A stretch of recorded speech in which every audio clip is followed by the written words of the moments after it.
Okay, hello everyone, and welcome to our final lesson for Unit 6 on the energy and momentum of rotating systems. Today we're going to talk about orbital mechanics. And so orbital mechanics is a fancy way of saying how do we launch rockets or spacecraft and keep them in motion around a celestial body like a moon, a planet, or a star. And there are three primary concerns in the field of orbital mechanics. The first is launching a spacecraft off of the surface of a celestial body. The second is maintaining and manipulating the orbit of a spacecraft around that celestial body. And then finally, maneuvering a spacecraft so that it leaves the gravitational influence of one celestial body so that it may enter or in orbit around another. And so today we're going to talk about the first two. The first one has to do with escape velocity. And then the second one has to do with our final equation for angular momentum and for rotational motion that we're going to discuss today. So first, let's think about escape velocity. Escape velocity is the minimum speed that is required for an object to depart the gravitational influence of a celestial body. And this is if we don't add any more forces to it. So most rockets, like in this picture right here, will launch with some velocity, but they will continue to accelerate upwards using the force of thrust of their engine as they go, right? So we're going to have some amount of thrust, and that thrust will continue as they launch all the way up through the atmosphere. So they won't actually really reach escape velocity. Escape velocity, again, is the minimum speed that's required for object to depart without any additional forces. Meaning, if we turned off our engine, what velocity would this rocket need to be at so that it would leave Earth's gravitational orbit without turning the rocket back on, without turning the engines back on? So, in order to achieve escape velocity, the total mechanical energy of the object must be at least zero, which we'll talk about what that means in a second. It seems like it should be pretty big, but we'll talk about why zero is the key number there in one moment, okay? And first of all, let's think about the specific forms of energy that we're considering when we say mechanical energy. And remember that for mechanical energy, we're thinking about the energy of a large-scale object, not the energy associated with any sort of particles around that object or any energy that we lose to non-conservative forces. Right. So we're really talking about kinetic energy, which could be linear, or now that we've talked about it, rotational energy. We could think about gravitational potential energy, which really is the energy that's stored in both the object and the celestial body that it is associated with, that system between the object and the Earth, in this case for the rocket, or the object in the moon, or the object in whatever that a rocket or a spacecraft is orbiting around. And we also could have spring potential energy, which we're not really going to use for a rocket, obviously. But we will have gravitational potential energy, and we obviously will have kinetic energy, and we're going to be departing an atmosphere using linear kinetic energy or translational kinetic energy. So we'll take a look at how that interacts with the gravitational potential energy in a moment here. Okay, so let's first go and let's look at our universal gravitational potential energy formula.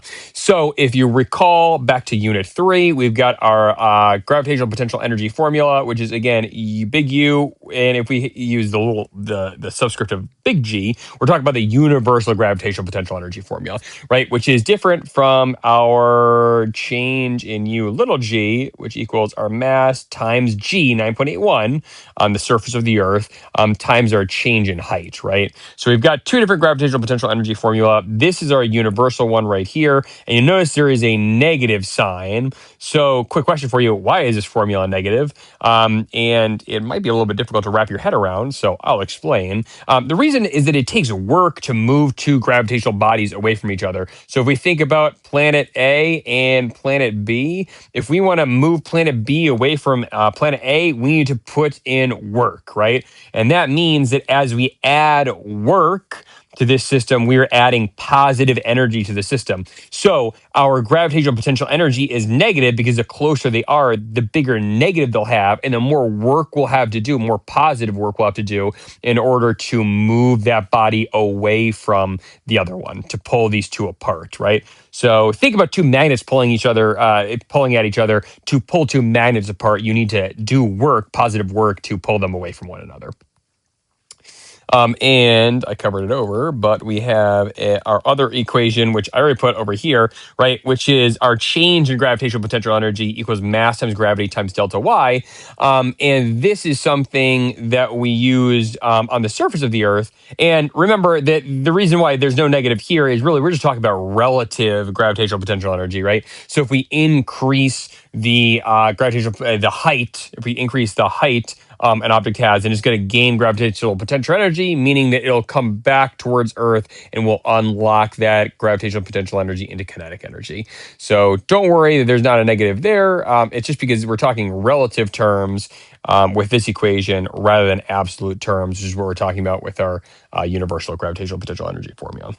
And then if we think about zero gravitational potential energy, where our gravitational potential energy will be zero is if our radius gets large enough that this term becomes very small, right? And really that happens an infinite distance away from a celestial object. So if we pulled two planets, planet A and planet B, an infinite distance away from each other so that their radius between each other was infinite, then this term would end up becoming zero, right? So anywhere less than infinite and we get a some sort of negative gravitational potential energy, some sort of negative value for our gravitational potential energy between the two of them. But what this does is this tells us from this equation, this tells us what we need to do in order to get far enough away from an object, from a celestial object like the Earth. And so if we have the Earth and we have a rocket shooting off of the Earth, we need to get some distance away so that at that point our gravitational potential energy becomes almost zero. Far enough away that it becomes zero. So let's derive escape velocity. Remember, it's the minimum speed that's required for an object to depart the gravitational influence of a celestial body with no additional forces being added. So our total mechanical energy needs to end up being zero. So let's derive an equation for escape velocity. And if our total energy equals zero, that's going to be the sum of all the energy for a rocket, right? Which we're going to have some kinetic energy. In this case, translational, we're not going to worry about rotational kinetic energy because presumably we're moving straight up, right? And we're going to have some gravitational potential energy. And we could have some spring energy, but obviously we're probably not going to for a system like this, right? So these two have to be equal. Again, like I already said, so we can just get rid of that. And we can break these down into their constituent variables, right? So our kinetic energy is 1/2 times our velocity squared, right? And our gravitational potential energy is this term right here, right? Which is negative the big G, which is our universal gravitational constant, times mass of, in this case, let's just say it's the Earth. Let's say we have on the Earth, we're trying to escape with a rocket, right? So a rocket is trying to get off the Earth. So we got mass of the Earth times mass of the rocket. I'm just going to call that little m, and then divided by r, right? So what this says is that 0 equals 1/2 mv squared minus big G, mass of the Earth, times the mass of the rocket divided by r, right? And so obviously, since there's a negative there, we can rework this equation. We can add our gravitational potential energy into each side. We end up with 1/2 mv squared equals big G, mass of the Earth, times the mass of the rocket divided by r. And obviously, the mass of the rocket we can cancel out, and then we can solve for velocity. And if we do, we'll find that our escape velocity is what this is called, right? Is 2 times big G times the mass of the Earth divided by the radius, the distance they are, and our square root, right? So that should solve for our escape velocity right there. So, and now that we've found our general equation for escape velocity, let's solve a problem. So we want to figure out the escape velocity at the surface of the Earth, knowing that the Earth's mass is 5.972 times 10 to the 24th kilograms, and its average radius from the center to its surface is 6.378 times 10 to the 6 meters. So given that we have an equation that we now found, our escape velocity is the square root of 2g times m, the mass of the Earth, divided by r. So let's plug in some numbers. We'll take the square root of 2 times big G, which we can find that by looking it up or by memorizing it or by looking at our table of information. And that is 6.67 times 10 to the negative 11th. And this is meters cubed per kilogram second squared. Oh, the units on that bad boy. And then the mass of the Earth, of course, we were given is 5.972 times 10 to the 24th kilograms. And then we will divide that by our radius, which our radius is 6.378 times 10 to the 6 meters. So you'll notice, that was meters cubed per kilogram second squared. So you notice that inside the term here, right, one of the meters on top cancels out with the meters on the bottom. So this ends up being squared, meters squared, and then our kilograms end up canceling out. So we end up with meters squared, I'm just going to write this over here, over seconds squared. Or if we take the square root of that, then that'll become meters per second, which is, of course, what velocity is supposed to be, right?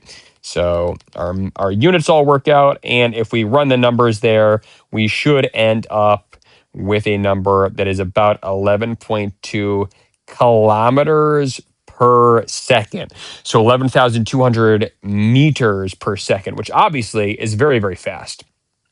So just remember that, again, that's the velocity we would need if we did not do any accelerating as we continue to go up away from Earth, right? So most rockets do not get that fast because they only need that speed once they turn their engines off, right? Which they continue to fire their engines and continue to accelerate on their way up. This is just if they turn the engines off, how much speed would they need to still escape Earth's atmosphere. And also, when the engines are disengaged, the rocket is typically much further away from the Earth's surface. So the radius increases, which means that our necessary escape velocity will decrease as we get higher and higher away from the Earth's surface.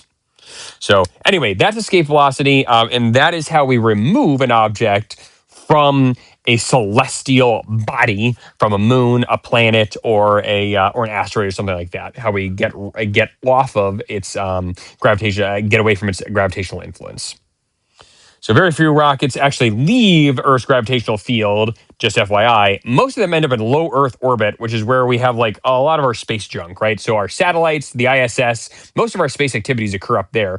There are very few rockets that we've actually sent, like proportionately, there are very few rockets we've sent elsewhere beyond just low Earth orbit. So if you look at the junk around the Earth, there is a lot of it, and most of it is in this area right here called low Earth orbit. So it hasn't really actually left the Earth's gravitational influence, and so you wouldn't really need escape velocity, even if you didn't have the engines accelerating all the way up. The escape velocity, or the velocity you would need down to the surface of the Earth, would be lower to get up to low Earth orbit rather than to get all the way out to outside of Earth's gravitational influence. And then here's this is a video of one of the SpaceX rockets. You can see just how much force is being generated from these rockets to, leave Earth's gravitation, or get very far out of Earth's gravitational influence. So you can take a look at that from the slideshow if you'd like. All right, so where we will run into this sort of problem is if you think about the AP test, we're going to come across this in terms of multiple choice questions often. They're very rarely in free response questions. So let's think about this question right here. So if we have a satellite of mass m that's launched vertically from the surface of a planet with no atmosphere, the planet has a mass of 4 times the mass of Earth and a radius of twice the mass of Earth, where M, E, and R, E are the mass and radius of Earth. Great. And what is the minimum launch speed necessary for the satellite to escape the gravitational force exerted by the planet without the use of any other forces? So again, we just came up with we have on hand, and you can go back and derive it yourself. So obviously, if this were the AP test, you probably wouldn't have memorized this equation. If you did, great. If you didn't, then again, you could derive this equation just by starting with the kinetic energy that we need has to equal the gravitational potential energy, right?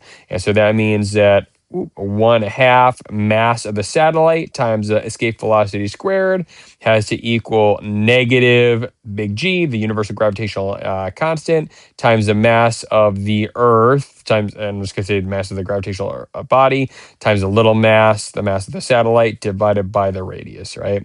And ultimately, you'd end up with our velocity, our escape velocity, equals the square root of twice big G times the mass divided by R, right? And in this case, if we substitute in, our 2 is still the same, right? And big G will not change, but our mass here for this planet is 4 me, 4 times the mass of the Earth, and our radius is 2 re. So we put 2 re on the bottom here, right? And so we'd end up with the 2's cancel out. And so inside this square root, we end up with 4 times G times the mass of the Earth divided by the radius of the Earth. Or if we take that square root of 4 outside the radical, we end up with 2 times square root of big G, mass of the Earth, divided by R, for A. Right, and that is indeed the answer. Cool. Okay, so let's go back to to planets. All right. So if we think about Kepler's first law, the orbit of each planet around the sun is an ellipse. So we recall this back from our second unit when we were talking about circular motion. So the orbit of each planet around the sun is an ellipse. An ellipse is again not a circle; it is instead a flattened circle where rather than having one center, it has basically 2 centers, what we call the foci, where each one is equidistant. Or the sum of their distances is equidistant from any point relative to any other point. So if we take over here, if we add up those 2 sums, then that should equal the sums we had for this point. All right. So cool. So planets and satellites around a celestial body will travel in an ellipse, an elliptical path. And an ellipse, just like any other potential orbital path, is essentially a cross section of a cone. So if we made a cone, a 3-dimensional cone, right, with a circular base, we can cut off we can make different slices. So if we sliced right here, we'd end up with a circle. If we sliced across from one end to the other end, we'd end up with an ellipse, and then we can make other cross-sectional cuts. And satellites are going to follow the shape of a conic section. So depending on what we're doing, we'll end up with one of these shapes. So we could end up with a circle or an ellipse or what we call a parabola that you've seen from x squared graphs in math, or a hyperbola, which is another type of elliptical section or conic section. So circular orbits can be obtained, but require exact conditions. More likely when you're orbiting around a planet. So we put a planet right here. A circle orbit is going to be hard to maintain, but an elliptical path would be relatively easy. And then if we're trying to escape the gravitational influence of a celestial body, we can do that either following a parabola or a hyperbolic path. Kepler's third law. And Kepler's third law is the relationship between period, the amount of time it takes to revolve, or sorry, revolve around a celestial body, and the radius at which you're circling that body. All right. So there's this mathematical relationship right here, which is the period of one object around a celestial body squared over the period of a second object squared will equal the radius of that first object away from the planetary body cubed over the radius of that second object cubed. And as with all the other laws, this applies to satellites around gravitational bodies other than the sun. So anything, a planet, a moon, an asteroid, or a star, or a black hole. Okay, so Kepler's second law, this is what we're going to focus on right here, okay? Which is, again, if we wanted to think about the path around that a satellite is going to take, or a rocket or a spaceship is going to take around a celestial body, is going to follow an elliptical path. And the second law is that as a planet moves around the sun, it will sweep out equal areas of that ellipse in equal amounts of time. So right here, if we look at going from A to B, that's area one, and that's going to be roughly the same area as going from point C to point D. So this area for area two, those two should be equal to one another. And if we look at this point all the way out here, points E and F, the area right here, if we shaded this in, should be about the same amount as area in A2 or the area in A1. So all those should be equal. You'll notice that, again, so what said the second law says is it'll take about the same amount of time to go from A to B, so T1, as it will to go from C to D, T2, and as it will to go from E to F, which is T3. So all those will be equal, right? T1 equals T2 equals T3. So although we're clearing out equal areas the whole time, it takes more time to travel a distance when you're further away from the center, from the foci, from the planetary body than it is when you're closer, right? So this will take the same amount of time to move this distance, which is obviously much longer than this distance over here. So the further away you are from the sun, the slower you're moving. And let's think about how to put that into an equation.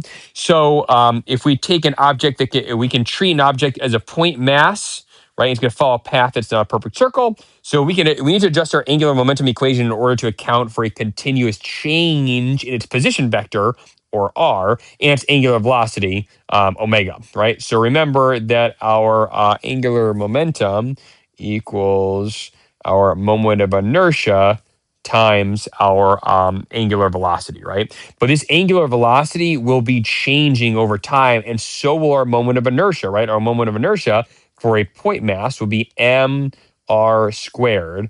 And so this will be times omega, right? So obviously our mass is going to stay constant as we orbit a planetary body. So if we're thinking about an object going around the sun or something like that, its mass will be constant. So its mass can be constant, but its radius is going to change. Radius is going to change as it goes from one point to another point. Its radius will be different. And its angular velocity will also change because, again, it's moving at a different speed. Our V here, V1, is going to be different than V2 over here, further away from the object.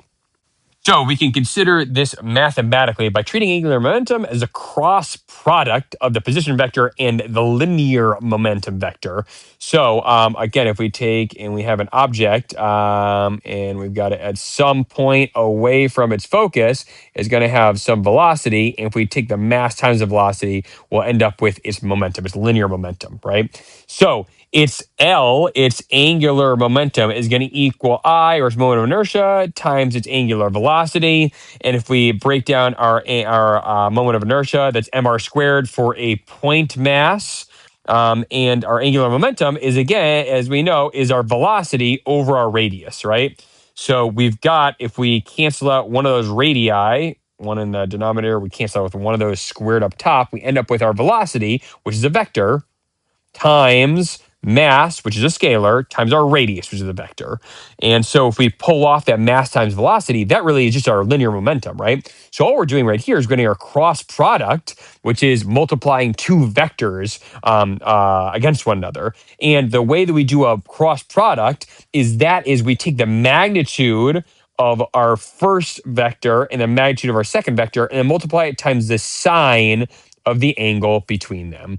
And if we pull back out our magnitude of our momentum, we know that our magnitude of our momentum really is mass times velocity. So we end up with this equation right here, that our angular momentum equals our mass times our velocity times our radius times the sine of the angle between our velocity and our radius.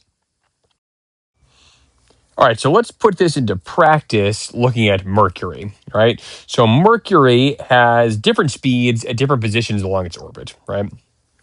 So if we think about position one right here, this is what we call the aphelion of Mercury, which is just any object's path around the sun, it'll have a furthest point that it gets to in its ellipse, and that furthest point is called the aphelion. So right there at position x1, it has some speed, v1, which is 31.7 kilometers per hour, and it is sitting at some distance away from the sun, which again is going to be its furthest distance away from the sun, and in this case is 0.467 astronomical units. And astronomical units are used in astronomy just as a really large unit in order to express astronomical or cosmological distances. And one AU, one astronomical unit, is the average distance of Earth from the sun. It is 1.496 times 10 to the eighth. So if we take and multiply that number by not by 10, by 1.496 times 10 to the eighth kilometers, then we will get our radius at point 1, and our radius at point 1 is 6.986 times 10 to the 7th kilometers. And again, we're going at velocity 3.17 right there. So let's compare that to position 2 over here. So x2 is when Mercury is at this position, which is the closest it will be to the sun in its elliptical orbit, and that's actually what we call our perihelion. So we've got radius 2, and radius 2 is 0.307 AU. And if we take, and we know that there is 1.496 times 10 to the eighth kilometers for every 1 AU, then we convert this into kilometers, and R2 is 4.593 times 10 to the 7th kilometers. Okay, so we've got Mercury at position 2 over here, what we call the perihelion, and it's going to be moving at some speed v2, and we don't know what speed v2 is just yet. So that's going to be a question mark that I can't draw on here. All right, so it's going to be a question mark. Great. So let's take a look, and if we think about any position along here, or sorry, if we think about x1 and x2, we have a angle of 90 degrees between the velocity and the radius vector, right? The same thing over here.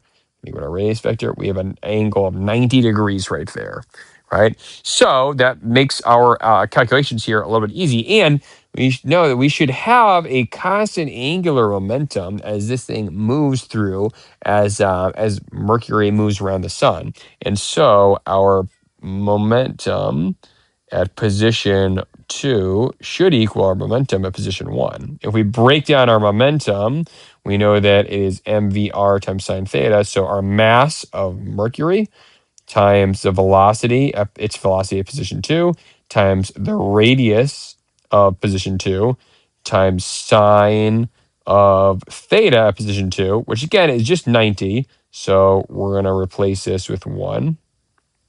And that should equal the mass of Mercury times its velocity at position 1 times its radius at position 1 times, again, the sine of theta 1, which, again, theta 1 was also 90, so we could just rewrite this with 1, right? And our masses cancel out. So that means that we have, if we rewrite this, V2 times R2 equals V1 times R1. So if we rewrite everything and solve for V2, we just need to take R1 and divide it by R2 and multiply times V1. And if we substitute in our numbers there, right, for our radiuses, radius 1 and radius 2, and then for our original speed of Mercury, we'll find that V2 equals about 48.2 kilometers per second. So it's going faster at position 1 over here, this perihelion. And again, that makes sense by Kepler's second law, because the closer you are to the star or to the celestial body, the faster you should be going, right? So it should be going its fastest at position 2 here at the perihelion, and then its slowest, actually, at the aphelion at position 1. All right, let's take and let's do one other position. So if we've got position 3 over here, position 3 is now neither the perihelion or the aphelion, and we can find some angle between the radius and the velocity, right? Which is not going to be 90 degrees anymore. It's going to be, in this case, something larger than 90 degrees. It's going to be an obtuse angle. And let us, so we are given that angle is 127 degrees at that position right there, right? So we can do the same thing that we did last time, which is if we think about our angular momentum at position 3, it's going to equal our angular momentum at any other point along its path here, right? So we will, so our angular momentum at point 3 equals our angular momentum at point 1. And if we break this down, we can have our mass of Mercury times our velocity at point 3 times our radius at point 3 times sine of the angle at point 3. Now, in this case, again, since our angle is not 90, we can't just get rid of that and call that 1, right?